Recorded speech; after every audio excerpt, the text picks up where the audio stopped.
Eudaimonia is overcoming fear.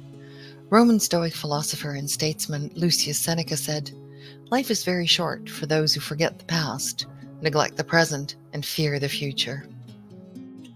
Are you afraid of spiders or mice?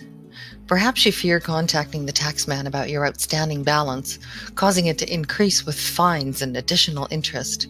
Here are 4 logical steps to overcoming even your worst fears. While fear is a normal reaction that warns our bodies to be careful, anxiety is a type of fear that deals more with worry and the future, rather than an actual fear of something that is present. Step number 1 is the most difficult. Examine your fear. Are you deathly afraid of the dentist? What is the root cause? Write down the reasons for your fear.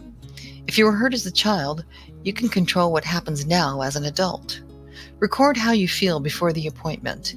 Do you hyperventilate or break out in hives? Making a list can demystify the fear and help you deal systematically with each point. Step number 2, realistically visualize the situation. Place yourself in a state that normally causes you fear.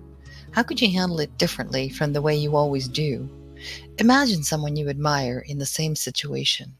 What steps might they take to prevent a similar result? In the case of the dentist, a specialized practitioner who can prescribe calming medication before your appointment and understands the relationship between adrenaline, fear, and anesthetic could slowly turn your fear into trust. Realize the spider is useful. Google facts. What would the world look like without spiders? You may think it would be heaven, but realistically, we'd be overrun by insects. Step number 3, recognize the excuses. Think down the road. Not wanting to make a deal with the taxman could result in a garnishee of your wages, leaving you no control over the amount. What is the flip side of not going to the dentist? An infection and a massive toothache, or a mouthful of gaps, or even sepsis, a life-threatening blood poisoning condition that can kill you. Step number 4, write down action-by-action solutions. For each phase, set a deadline to make a call, contact your doctor, shrink, or anyone who could help with your issue. Ask a spouse or friend to come with you. Set a reward for each mission accomplished.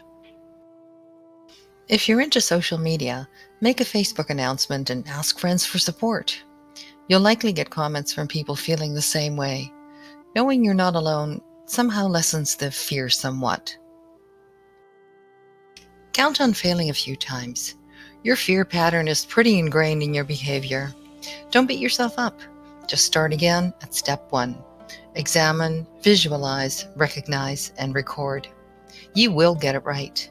Practice makes perfect, eventually. The struggle continues, so keep on keeping on.